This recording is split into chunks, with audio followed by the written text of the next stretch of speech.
This is Georgie Kelly from Bohemians Football Club. Make sure to subscribe to Irish Footy Vlogs for all your LOI content. Hi guys, welcome back to Irish Footy Vlogs. Welcome back to another Premier Division review show. Full fixture list this weekend. 5 games on the Friday night. We'll start with Philip this week. Why not? Bohemians won, Dundalk won, Philip at Dalymount Park. Amar scored after 30 minutes. A Georgie Kelly penalty after 86. Draw, fair result for you? I think, both sides had plenty of chances in the game. It was one of those games where there was a good few chances, but it wasn't like a world beater. It didn't set the world alight, Now, saying that, I did watch it back after seeing the score, so that probably had something to do with it as well. I thought Dundalk done okay in spells, but those did really go for it at times, and I thought they could have been caught out on the counter, to be honest with you. I have to say that I was very impressed with Georgie. I thought he led the line very, very well. Without obviously doing too much though, whenever he did get the ball, he did try to create, and that was, he tried to bring players into the game. I think that was quite evident, and it was obviously a game that was very important for both sides. But when looking back on it, and after seeing the result, probably 1-1. I think both sides probably. I think Dundalk will be disappointed with it more though, conceding a penalty late on as well. Obviously a kick in the teeth for them, but again, they're safe now. I think at this stage, so as much as it had they lost last week, it would have been a massive game for them. But after winning last week, I think everyone's kind of realised that they're all right now and they're going to be fine. So I think Bows will be kicking themselves as well. A chance to beat Dundalk, a struggling Dundalk this season, chance they didn't take, and even the substitutes that Long brought on, I didn't think they made too much of an impact, to be honest with you. I think they just need to get to the off season and hopefully for them, for their sake, they win the cup. But we're going to probably talk about that later on, Keith. I don't think that's probably going to happen, to be honest with you. So there you go. And obviously that's great news for you, like music to your ears with Pat. So again, a game that it didn't set the world alight, but there was chances in it, and I don't know. I think Dundalk will be kicking themselves conceding late on. Yeah, Cian, I don't think it was as good a game as I would normally expect when Bohs and Dundalk take on each other, to be honest with you. And I do have a feeling maybe, there is one eye on the cup for both teams next week. Obviously, they play different fixtures, but they do play in the cup. But I don't know, I expected it because of maybe the way they played a few weeks ago as well when they played each other. I expected the game to be a little bit better. What did you think overall? A draw was fair enough, I think, though, wasn't it? Yeah, a draw was probably fair enough, but it was never going to be as good as the game. That was probably one of the best games of the year. Haven't seen football like that for a long time. So I knew this was going to be a little bit of an anti-climax, especially with next week coming up.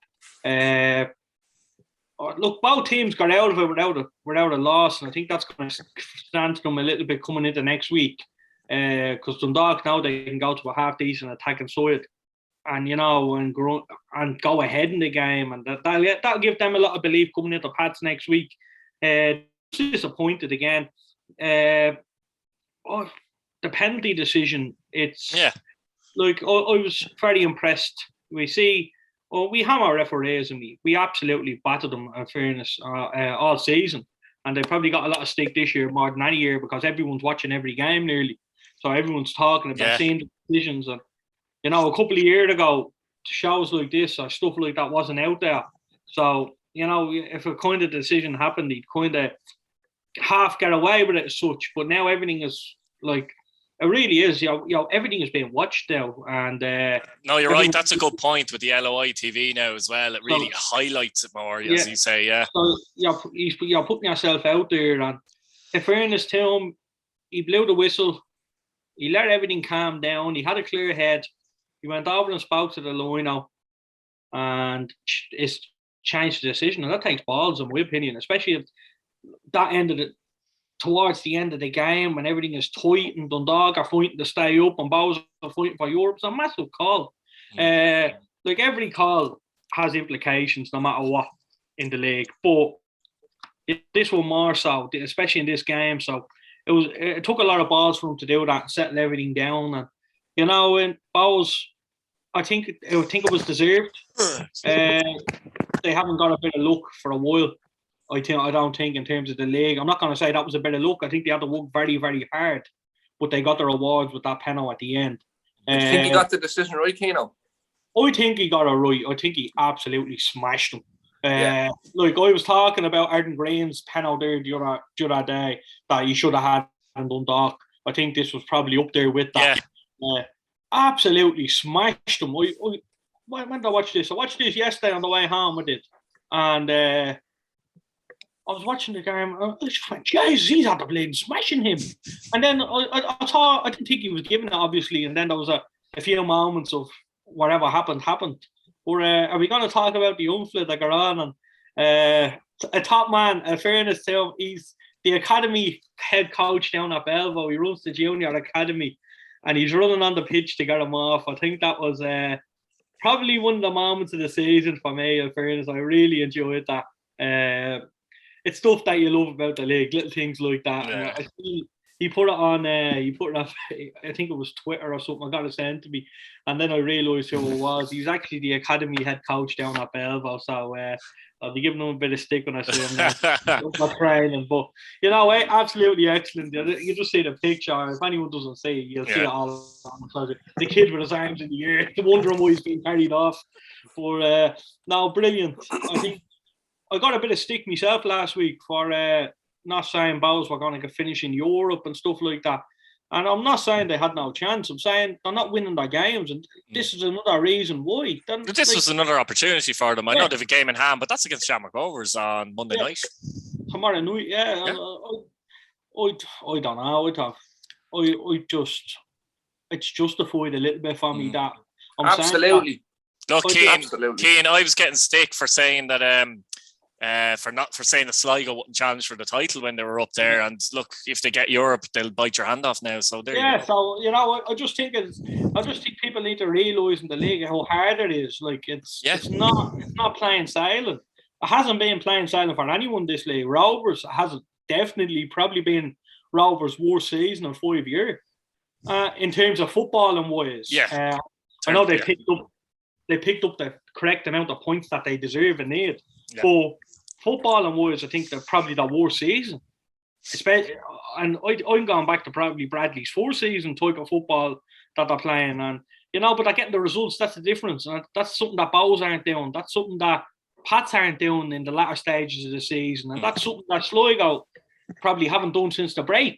So, I think that's the difference. And you need to know how to grind these games out. And Dundalk can't seem to do it, which will definitely give Pats a little bit of a boost coming into next week, knowing that Pats can hurt them. I think Pats have a better attacking threat than Bowes. Bowes have Georgie, but I think Pats have 5 or 6 players that can actually get at them, really. And so I'm looking forward to next week. And I think that's why probably the games that people were involved in, well, apart from the Waterford game, but, I think people have one eye on the cup next week, and it was all about getting through this week uninjured. And we'll have to see about Paddy, see how he is. Paddy Howe, when he went off. Yeah. Probably more precaution than that with next week in mind. But, it's... Not a bad replacement, though, if he is missing McMillan. No, definitely not. I don't think he gets... I really don't think he gets the credit he deserves. What a player.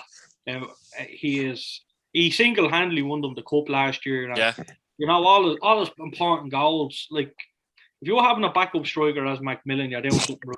So, I think Dundalk really confident after the last couple of weeks, and rightly so. Yeah, Philip, we'll move on to Waterford, in fact, and they beat Finn Harps 4-1 at the RSC. Patterson opened the score on a fantastic strike for Patterson. Junior with 2 goals, late goals. One late goal from Junior, 1 late goal from Martin. Olabi penalty after 75, after Murphy was sent off. We'll come to that in a minute, but I was very impressed, Philip, with Waterford's performance again. They look a really good side, and, you'd be saying to yourself, if they had this side in Bircham, at start of the year. Potentially they could be challenging for Europe, but Patterson and Junior seem to link up very, very well as well, I think. Yeah, and I think this is probably one of their best performances of the season on the biggest night of the season, Keith. You know, they were absolutely unreal. I've watched back the second half, to be honest with you. I've watched little bits of the first half just trying to find time to get to watch it because it did look like a good game. Second half was really good, I thought, you know. And like, even though when Harps went down 2 goals, they still kept trying, like, you know, and that was good to see. And look, one thing we always say about Harps is they'll always try, but like, you know, when you're playing and you're down 2, and you know, away from home, it can be very, very difficult, you know. And I think they really did try their best to dig in. And look, on the night, it was nowhere near good enough. Waterford blew them away, to be completely honest with you. And good brand of football as well. Yeah, it's good football. Yeah, and I said it to you there, I think I said it on the show there a couple of weeks back, when we beat them at home. I think I said that they would win another few games before the end of the season. I said they'd be fine, and that was that performance there the other night just showed that they are fine. They're going to do well next season, I think. The scary thing is, though, Keith, is the progress they've made in such a short space of time. You know, that can kind of sometimes come back and bite clubs in the following season, like, you know. And I don't think that'll be the case. So I think Bertram is really showing how good a manager he is. And look, we've seen statement there the other day that they're going to invest. That was said that they are going to invest. They want to bring through the youth as well. I think it's the new owner saying that they want something like 50% or 5 or 6 players to be from the youth academy. It's also more likely, Philip, they're going to hang on to the players. We've seen it the last few years. Most of the best players have gone to Pats, for example, Bows and other clubs like that. Like, but they're going to be hanging on to these players as well, and I think that's key for them. Like, they've won 12 since Bertram's came in, drawn 3 and lost 4. That's a European record, isn't it? It is. It's fantastic. And if you look at the likes of Sligo and Pats, I'd say they would be pretty similar. I'd say, like, you know, in terms of records since Bertram's came in, that would be pretty close. I'd say Sligo or worse for sure. Anyway, yeah, it would be very interesting to see the table actually from the point he took over. You know, because he's done a magnificent job. Like, there was a stage there in the season we were all talking they were gone, they were done. You know what I mean? And look, same happened with Derry, and now look at both clubs. They look like they're going to be the 2 big challengers next season when it comes to Europe and possibly the league. Like, you know, I think that's one thing I'm really looking forward to, Keith. Is I know this season we're still in the middle of the season, but we were kind of discussing it yesterday and last night. The off season's kind of going to be a really, really good one this year, with all the talk around the clubs that are going to be challenging. And look, I suppose it's good. It's good to see. It's good to see the competitive edge coming back into the league. Obviously, the last couple of years, probably the last 8 or 9 years, there's always been 2 big clubs. You know, this year we probably got it for about 10 minutes where there was a couple of clubs in a chance for the title. But yeah, no, it's good to see. And I suppose, like, sorry, just to wrap up on the game, Keith, about Junior, I thought he was absolutely wonderful. You know, the second half in particular, I just kind of watched him, and his movement is very good. Like, you know, it's something that, like, I wouldn't associate with a League of Ireland player to have such good movement. And like, as silly as it sounds, like, just it reminded me of Twiggy. It was just, as stupid as that sounds, like, just where he was in the right place at the right time, and you know, it was good to see. It was very refreshing, and I think Waterford, look, they'll be absolutely grand. There's no way in hell that they're going to be brought into any trouble now after that. I couldn't see it happening. But look, it's looking like Harps, you know, and they're specialists, aren't they, at that 9th spot, like, you know, in terms of getting results and turning things around. And look, Ollie Horgan's the man for that job. And to be honest with you, Keith, I think we'd all agree, if anyone in the playoffs would play Harps, they will be in trouble. That's my personal opinion. I just think they've done it years in, year out, and they know how to do it. And, you know, that's something I think they'll be comfortable with again. Yeah, Keano, they're still 8th though, Harps, as we speak, Keano, and they will be very disappointed about that result. But the Murphy sending off, your man goes down very easy. It's petulant. It's a red card, like, isn't it? He just kind of shoves him aside. It probably is a red, but it's not dirty, really, is it? As such, it's just no, cynical. Yeah, a poor red. You know, it probably on the border of a yellow. From him as well, because he's so experienced, etc. He's a leader in that team. So I was disappointed to see the red. I think it kind of opened it up a little bit. Because it was a really good game and a really competitive game, but the red kind of opened the game up that little bit. I don't like seeing that. I love seeing 11v11. We're on the pads now and it's 10v10. But I have to say, I expected Waterford to win it, and I did say I expected them to come out and get them, and they did. They went out and they got them. The Mark Bertram, honestly, I can't get enough of the man. I think he's brilliant. I watched them. Keane, there's a lot of good managers in this league. This is the one thing I have to say. The managers are a high standard in this league, aren't they? Yeah, it's very exciting. Mark Bertram, I don't know if any of you watch Under the Cosh, but sometimes. YouTube, there's 2 parts. You listen to Mark Bertram for 3 hours, right? And I swear to God, he spoke for 3 hours, and I was actually raging that it was over. I can't get, honestly, listen to it, lads. If you get anyone that's listening to this, just watch it. It's an hour and a half, one episode, but then you'll want to watch the second one. You can't get enough of it. Absolutely unbelievable. Like, what a person, what a personality. And I love seeing people come into this league and just respecting it. And, I think Mark has done that. He's really respected what he's up against, and he's really knowledgeable in the league in such a short space of time. And, I'm really looking forward to seeing Waterford push on now and, maybe get themselves to a final, which would be, if you were to tell me they'd get to the final at the start when Sheedy walked out, I'd laugh at you. But, they have a chance now. They're getting up as well. They're getting up into the thing. They're getting up the table now. And now, with Dundalk not winning and Waterford winning, everything gets that little bit tighter again. And, it's another week. It drags on again for another week. And it's great, though. Yeah, even though... For us, for the likes of us, it's great. Even though, teams are winning down there, they're not really, because the other teams are winning as well. And it's dragging on for another week now, where teams up the top, teams up the upper ends of the table are being dragged into it a little bit.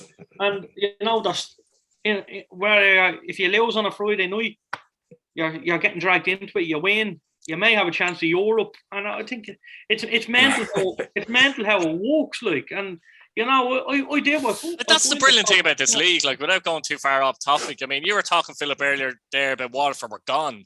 You know what I mean? Sligo were going to be challenging Rovers for the league. It completely flips. Derry are up there now. We'll talk about Drogheda in a minute. They're 6 points behind Sligo all of a sudden, So, honestly, what a game of football. Great advert for the League of Ireland. Waterford was rocking for the first time since probably they got promoted. Yeah. Remember that night they played? The last time we seen that place rocking, I'll be honest, they played Cork. That's the start of the season, and John Caulfield got pushed over. That was brilliant. But that was the last time I seen the place rocking. Yeah. So what he's done there, and he's just galvanized everyone together, and there's some force, and I think Bowes will do an awful lot. Bowes will have to be on point, like every team in the semi-finals. They'll have to be on point if they want to beat them. And absolutely. I think it's a thing that you probably would have seen over the years as well. There's nothing worse than going down to Waterford away and actually not playing a competitive side. It's much better when you're going down there to play a competitive side, because that stadium is a different place altogether. Yeah, running track and all that. It's just it's always a tough place to go, no matter how shit they are. But now they're up there, and you've heard, you look at the looks of Junior and stuff like that, and he's dangerous, he's clever. I seen him in Richmond just before he signed for them, and he looked dangerous. He looked like he could always get through. Now, luckily, we marshalled him well and got the result. But that's when I first seen him, and I said, this fella has a little bit of potential here to do well. And I didn't see this coming. Now I didn't see him really setting the whole league alight with his performances. But he was unbelievable on Friday night, and they were fully deserving to the win. And like I said, they're still not over. They're still right banging the dog feet. And they're still ninth as we speak, which is bizarre. They're right banging into it. So I'm telling you, I don't want to call it.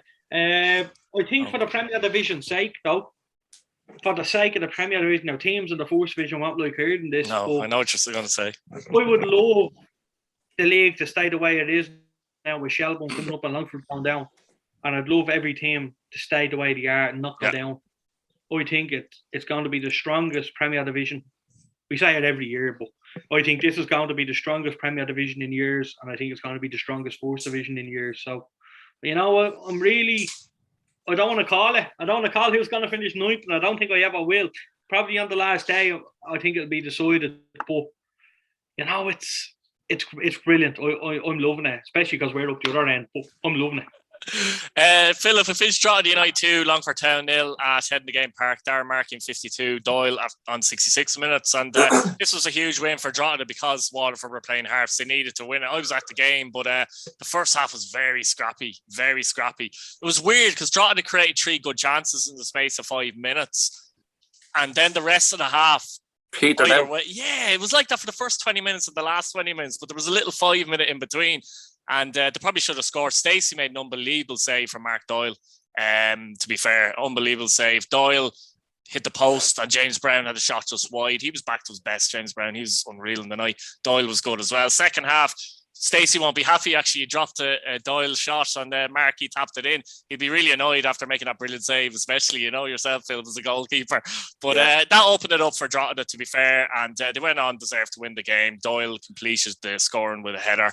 And look, Longford officially relegated as well. Never nice to see. It's been coming for a while, let's be honest. But at the same time, you know, it's like they wouldn't accept it until they're actually down. But they're down now. And I suppose commiserations really to them. Yeah, absolutely. Look, they came up and let's be honest, they did give it a good bash. Do you know what I mean? On other days, they could have had 9 points from, not 9 points. They could have had 7 or 8 points from Rovers. Like, do you know what I mean? And I don't know. I just think that I think the way things went for them this year, I think it's a big learning curve. I think I mentioned it a couple of months back, Keith. I thought it was too soon for them anyways. I thought they were very, very fortunate. But again, you make your own luck in football. And I think they were very fortunate to come up. So I think the games that they were involved in with Shells, I think Shells just kind of fell apart, really. You know what I mean? And like that was really what got them up. So yeah, no, sorry. So I just think overall, it's obviously disappointing. But again, fair play to them. They came up, they gave it a good crack, and obviously it wasn't enough. But at the same time, the game itself, look, like most games this season, they have been competitive. It's not like they've been, don't get me wrong, these games they have been steamrolled and been pushed out, but they did give it a good crack, like, you know, and that was good to see. And look, at times in the game they created very little, like, do you know what I mean? And they did very little in the game, and as did Drogheda. But like, again, this was a game we spoke about a few weeks ago, Keith, which was a massive game for Drogheda season. And I know that sounds silly, but they had to win this, I think. Even psychologically, they had to win this match. Exactly. And I think that puts more pressure on them, you know. But I think, let's be realistic, Keith, they were comfortable, weren't they? Like, when it comes to it, when all said and done, like, you know, as much as Longford tried, they just didn't have anything near enough to punish Drogheda for anything. Like, you know, Drogheda were comfortable throughout the game. And I suppose Keane made a good point there a few weeks ago, I think, or it could have been yourself, Keith, that Lee Stacey, anyone in the top flight would be doing well to get him sign him like in the off season, you know. I think it might be Keane actually, but yeah. I think you stick up for me, mate, Lee. We won't have that friends moment again, but no, we won't do. We don't. Yeah, we won't go down that road. Yeah, I know. Look, he's a good keeper, Keith, and I like to think that I like and see and know a good keeper when I see one. And Lee Stacey's a very good goalkeeper. Look, he made the mistake for the goal, but throughout the season, all goalkeepers make mistakes. Do you know what I mean? And he has been one that has made a couple, but not too many, considering how much he has to deal with and how many saves he's forced to make. Like, I think he made the save of the season in Tala there a few weeks back. Even the save on the night from Mark Doyle was an unbelievable save on the night as well. Brilliant. It was brilliant. And look, commiserations to Longford, but look, Drogheda went and done their job perfectly and conducted themselves well on the night and thoroughly deserved the 3 points. Yeah, generally just professional, I suppose, from Drogheda Keane. Once they got the first goal, you kind of, like, Longford didn't offer much going forward at all. Odamusu didn't have a save to make it the whole match, to be fair. No, it was easy. I didn't think it was going to be, but it was in the end for Drogheda. One thing I'll say about Longford, they're in a great position where we see teams coming up from the Premier Division paying a decent wage for a couple of players. And, you know, really spending out that means, let's say, and then all of a sudden then they're down the first division for 3 or 4 seasons with absolutely nobody's in their side. And I don't mean that to be disrespectful, but we've seen that over the years. I think, you know, they came up with the exact same squad that got them there, and I have to respect that. They haven't spent out their means. They probably, I'm not going to say made a profit this year, but they probably made a few extra quid being in the Premier than they would in the first, of course. And, you know, I think that'll stand to them. And I think the next time, if he can keep the group together, I think it might be a little bit tough to hold on to a couple, but if he keeps the core group together, I would think, you know, that's going to stand to that team, stand to them players, and they're going to give promotion a right bash again next year. And I don't think we'll see the same type of Longford that are just falling short. You know, I don't think we'll see that if they do get back up. But I'm looking forward to going down there now in a couple of weeks. It's a great spot, great people, great footballing people, really good club. So I'm looking forward to going down there, seeing everyone. But, you know, it's always tough when you see that relegate. You see that orb beside your name. I've never seen it. Philip, you've seen it, didn't you? One time, was it? Yeah, it's now what though. I'm looking forward to going down there in a few weeks' time with the possibility of winning the league on the night. So you know what I mean? There's been better, or there's been worse situations as you've alluded to there, but I know fair play to everyone down there. It's a good place, Longford, good club, and there's no doubt they'll be back at some stage, you know. Yeah, definitely. But, you know, Drogheda done well. I think a lot of pressure on them coming into the game, wasn't there? Huge, yeah. You know, I'd say they felt that as well. They felt like they had to go and take the games. I sensed it in the first half, or a lot of the first half. I sensed it as well. You could see it in the pitch, you know, that kind of way. Yeah, but, you know, they got the job done. James Brown again. I don't repeat myself, but, like, how good is that man? It's for anything he can't do on the football pitch, but, you know, he's really good. I think he set the tempo for them. I think he's their key man. He set the tempo for them.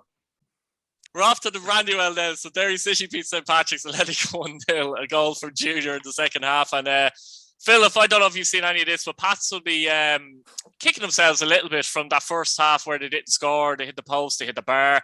Gartside made some good saves, they played some good football. But it was a case of, I suppose, when you don't take your chances, the opposition do take advantage. And Junior did score that goal in the second half. I suppose Pats will be hoping that they create the same kind of chances, and this time they go in next week and they won't care about it. But it's from a Derry point of view, actually, like, you know, it's a great result for Derry. It puts them a point behind Sligo, and they're breathing so far down their neck that they can really feel it now, Sligo, can't they? Oh yeah, big time. I only watched the first half, believe it or not, because I had to shoot off yesterday to Dublin with the missus. But no, I have to say, I had a feeling coming away from it. Obviously, again, I knew the score. But, like, when you watch a game like that and you can see it as it goes on, and the chances that Pats had, like, it was, I'd say it was very clear for even the fans on the night that were watching the game. It was inevitably going to happen, like, you know what I mean? And yeah, no, look, I think they'll be kicking themselves. I thought, from what I've watched, Pats played very, very well. And look, there was a few instances in the game that obviously we're going to chat about shortly. But I think, to be honest with you, if Pats take their chances, that incident doesn't occur and Derry don't win the game. And, you know, it was just a multiple load of events on the night that led to it not being a night for Pats. Do you know what I mean? They just it didn't happen for them. And that can sometimes happen as well, you know, that you do everything right up until a silly moment, lapse in concentration, and then all of a sudden it's out the window. I've played in those games and you're saying to yourself coming off the pitch, how did we not at least get a point there? You know what I mean? Just it drive you bananas. It really would. You play worse the next week and you win 3-0 or something. Yeah, exactly. Yeah. And look, as I said, Pats were really, really good. But I have to give a lot of credit to Derry. they were resilient. Do you know what I mean? Yeah. And they really, really persevered. And at times when it looked like they were going to concede, they just kept digging in, and that's good sign for a team to be able to do that, you know.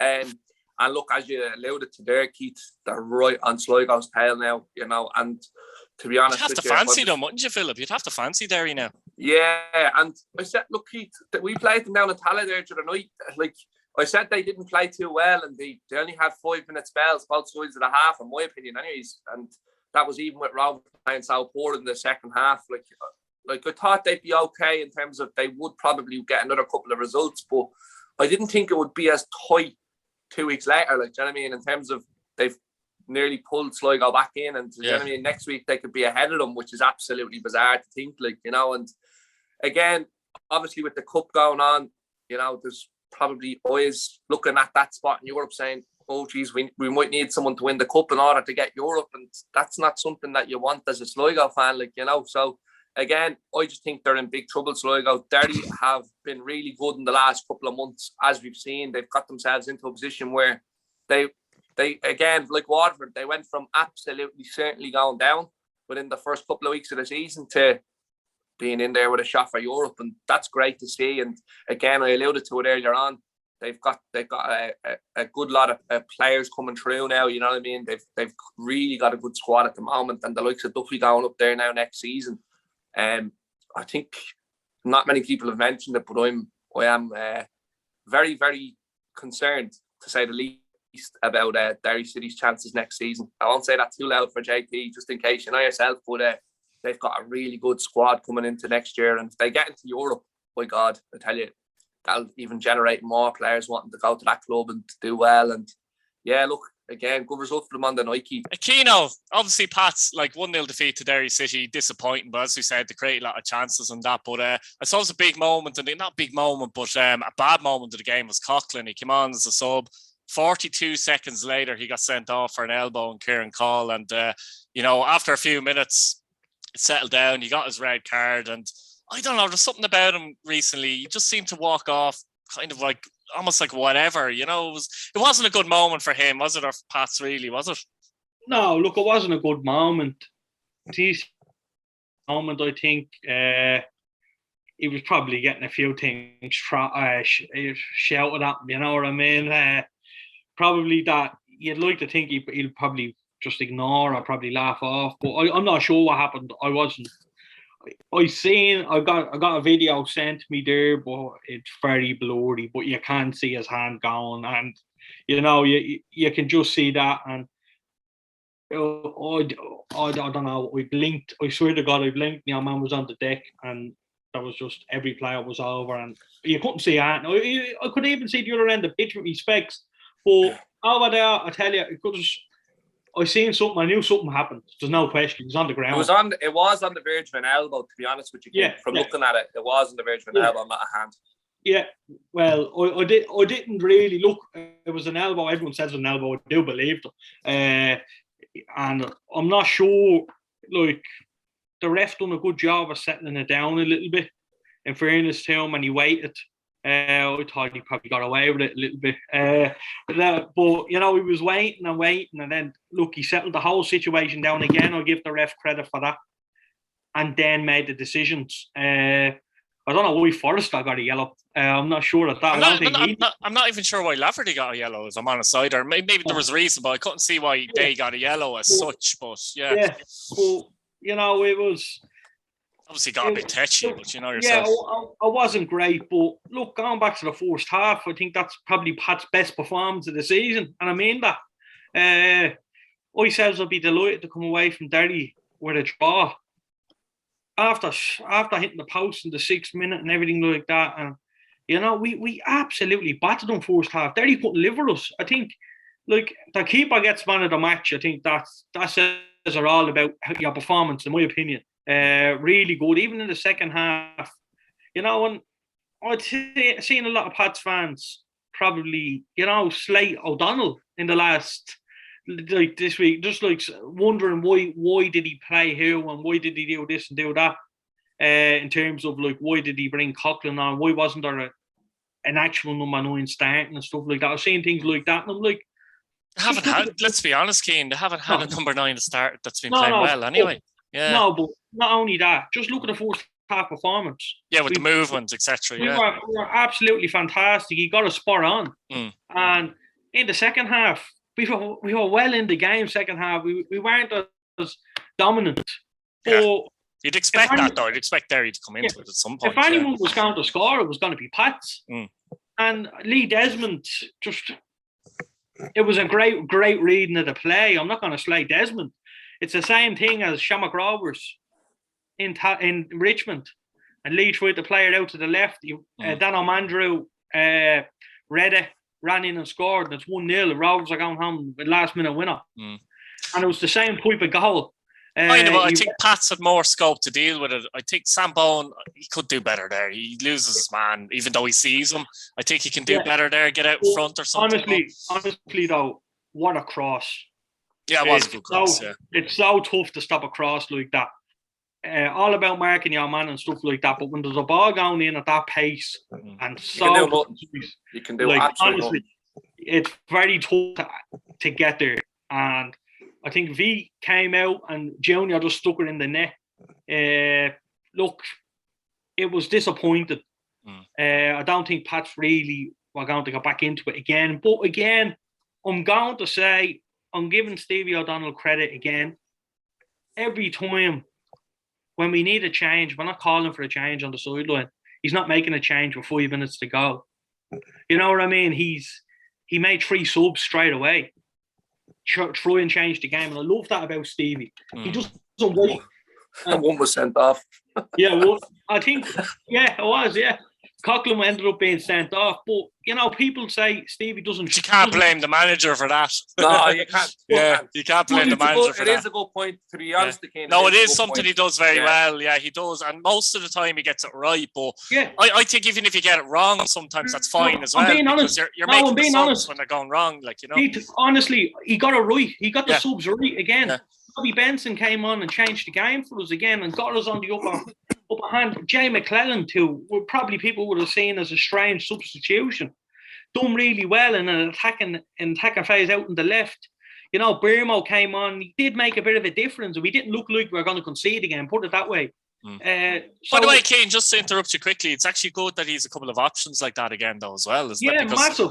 But I think Stevie got a spot on.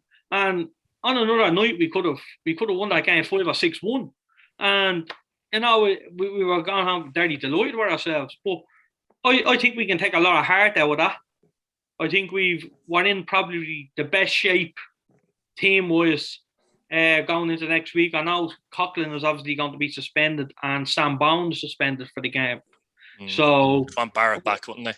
So Barrett had 4 yellow cards. So. Barrett didn't play last week just in case. So he will be back. Okay. So Paddy will be back in there, and I presume it's going to be James Abankwah out there playing on right back, which I think is, I don't know how he didn't get a yellow the other night, by the way, but he's been a superb signing. Well, not signing because he's brought through, but he's been a superb player. And you know what? That's another thing with O'Donnell. He's not afraid to put these players in and play. Like Ben McCormick is probably. No, it's a shame that I think Darragh Bones is going to get the Young Player of the Year. I've absolutely zero doubt about that. Or probably Viti Yaros, one or the other. But, Ben McCormick, you've James Abankwah, you've Naheem Elvin Lambert, who's only 19 as well. You've the keeper. He's not afraid to throw these players in. Pat's a second in the table with probably the youngest team and one of the youngest teams in the league. And the less experienced in the league, in terms of bringing players through. So I don't think he gets a lot of credit, but Pats can hurt you. They can. They're really. If anyone wants to go back, look at that first half of the game. What I'm talking about. Pats can hurt you. I know they didn't take any of the chances, but some of the football we haven't seen that from a Pats side in I don't know how long. That's our best performance of the season, I thought. See, that's it as well. Yeah, no, absolutely. That's it as well. I mean, they're they can be disappointed with the result, but they shouldn't be too disappointed with the performance. And Keith, honestly, bud, what a trip though. Derry away. They surely know how to party. Honestly, I have to say one of the best trips I've ever been on. up in the Oak Grove bar afterwards, and it was just mayhem. Sure, he kidnapped Rory. Yeah, That's it, boys. You kidnapped the manager. I put it up on the Facebook page as well. Yeah, did, yeah. He came in at the guy, had a great chat with him. Such a lovely man, Rory Higgins is. But you know, I have to give credit to Derry. They were excellent in the game, and honestly, I was delighted to see them win it for Rory, because he was excellent since he's come in, and he hasn't got a lot of luck. He had to make his own luck. I think, you know, he's not going to disagree with me here by saying I think Derry got out of jail in terms of the first half getting in at 0-0. I think, you know, if that game finished 0-0, I think Derry would be delighted. But they got their rewards. They stayed resilient. They defended reasonably okay. They conceded a lot of shots and chances. Got lucky though, really, with the defending. There's no doubt. But you know, I wasn't Pat's night, but I have actually, Keith, I just had to thinking of it. I was in the B&B, right? Story time. Yeah, enjoy this. Is this for after hours, is it? No, it's not. You enjoy it, right? I have to say now, I was in a B&B, absolutely fantastic place, right? Lovely spot. Name it. Where was it? I couldn't tell you the name. It really wasn't that good. You can't remember the name of the place. It was only £60 a night for the two of us, right? But honestly, so unbelievable, fantastic spot. There was a big holy statue.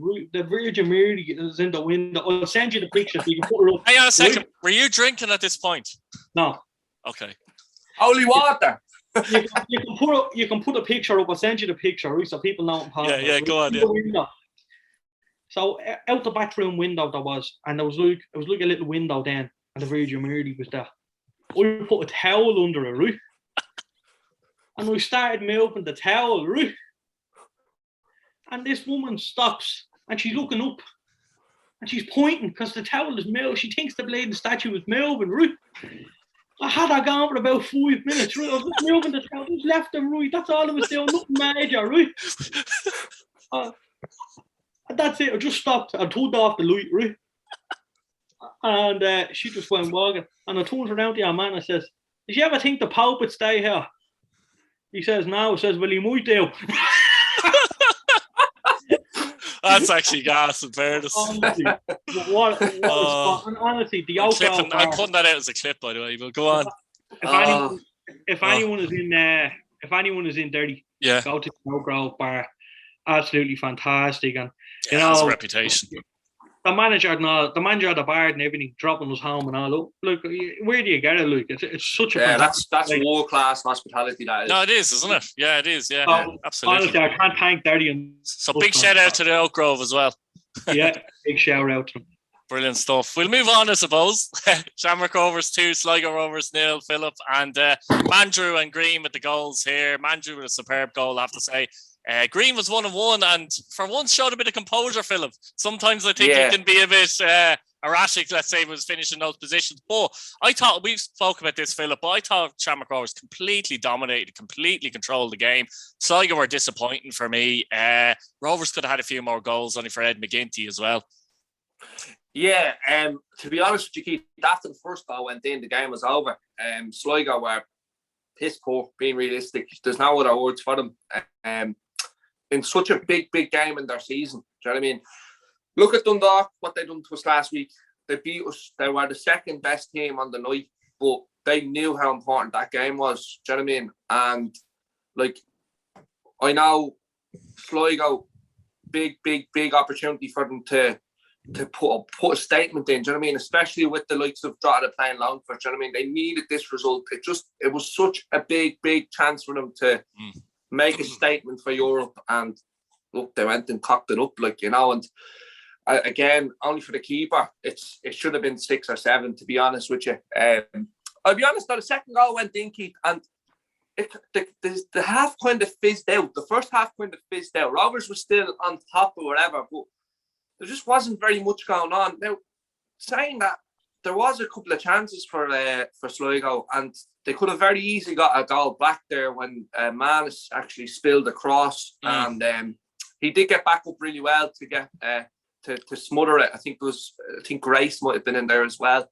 But other than that, though, they created very, very little in the game. And in the second half, Rovers really pushed on. It was good to see. Again, it was like they had a good few chances in the half, but just the times you were kind of questioning the pass and the final pass. And look, I suppose when you're 2-0 up and you're really enjoying the game, sometimes that can kind of happen, like, you know, where you might play a pass extra that you probably shouldn't, and in other circumstances you might pop a shot, like, you know. But again, Rovers utterly dominant, and as I said, but only for the keeper, it could have been 6 or 7, and it was good to see, though, Keith, you know, because there's been stages in the past couple of weeks where Rovers have gone and went a couple of goals up in the first half, or a goal up in the first half, and just sat back in the second half. And Keano mentioned it there last week, there where we were up in a game and we just didn't really go for it. We backed off, and sometimes on other nights you can get punished for that, but we were lucky to get away with it there on the night.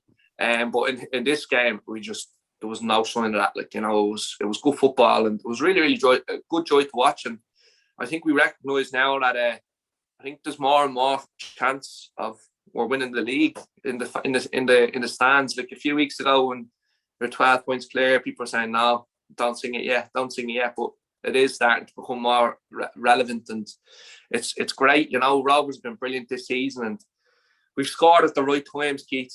And Keano will tell you that as well himself firsthand. You know, Rovers just persevere and keep going till the very end. And look, we didn't have to do that in this game. We were very, very comfortable, but really, really refreshing to see. And Sligo are in big trouble now, especially with Derry right on their tails. Yeah, Shamrock Rovers now 12 points clear, Keano, and I suppose they're kind of sleepwalking to the title in many ways. When you're that far clear, a lot of the time you're not really getting the credit, because it's kind of understood in the back of people's heads that the title is over, and as a result, you know, it does feed into kind of people's minds a bit, doesn't it? It's a bit anticlimactic almost, isn't it? Yeah, look, we all want to win a league title in the last kick of the game or something in a day, you know what I mean? And just to have that emotion, and just Rovers are going to take it. You're going to take the league title anyway it comes. But, you know, they've been worthy champions this year. Like you said, scored at the right times. And like I said, probably the worst footballing season for Shamrock Rovers. So to win the league the way they have, albeit not much of a challenge against anyone really coming up against them, you know, and, you know, Pat's huffed and puffed for a bit, Sligo huffed and puffed for a bit, but I never felt like they were actually going to get there, and I've always said that from like minute one. But, you know, it's fantastic that they've gone now, they're going to be champions, you know, it's only a matter of when now.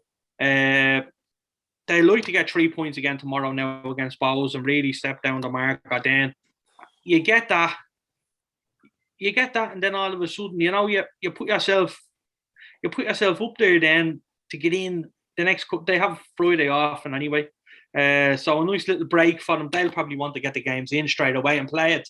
But a week break, and then you're in, and they're going again next week. Where they'll be looking to win the title as early as possible, and you still can't enjoy it. They can't enjoy the game tomorrow against Bows. You know, and you can't enjoy it till you win it. So they'll be looking forward to winning it. I hope for Rovers fans' sake they do win it in Tallaght, or somewhere with a big support, because after last year I think that's the least they deserve.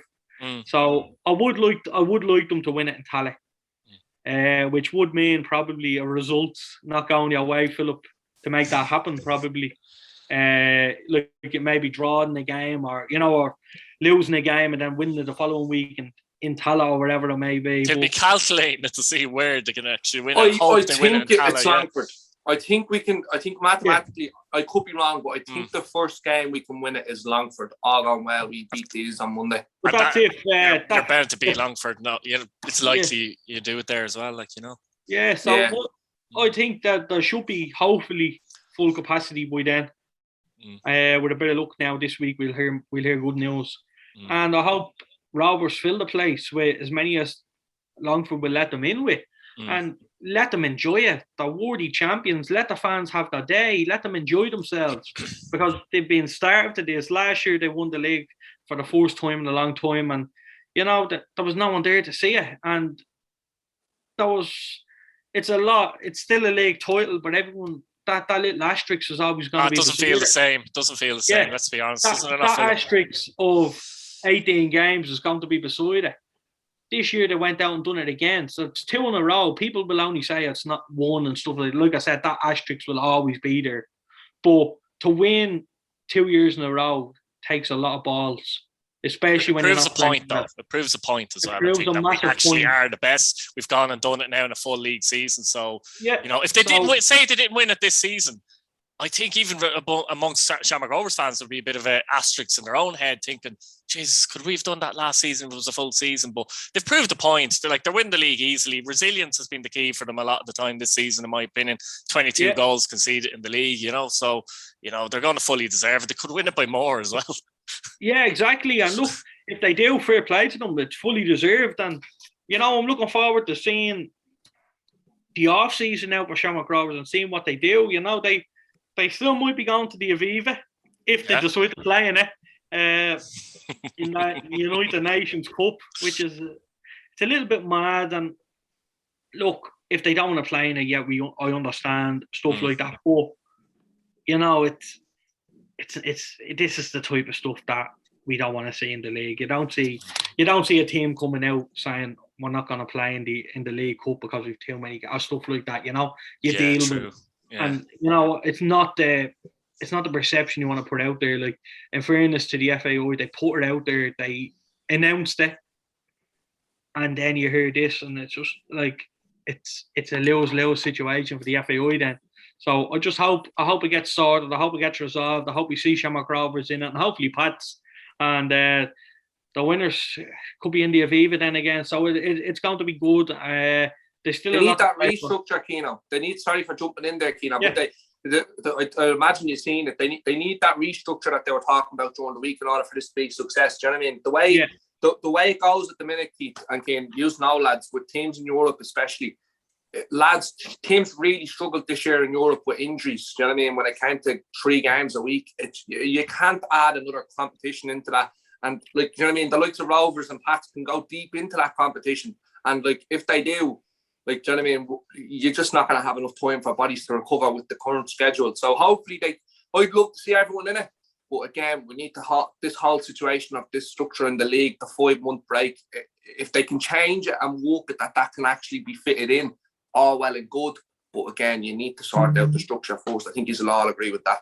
Yeah, I think that's a fair point. Yeah, guys, we'll leave it there. Thanks for watching. Subscribe to the channel, hit your bell notification button, and like the video. Thanks a million, guys. Cheers. Olé, olé, olé, olé.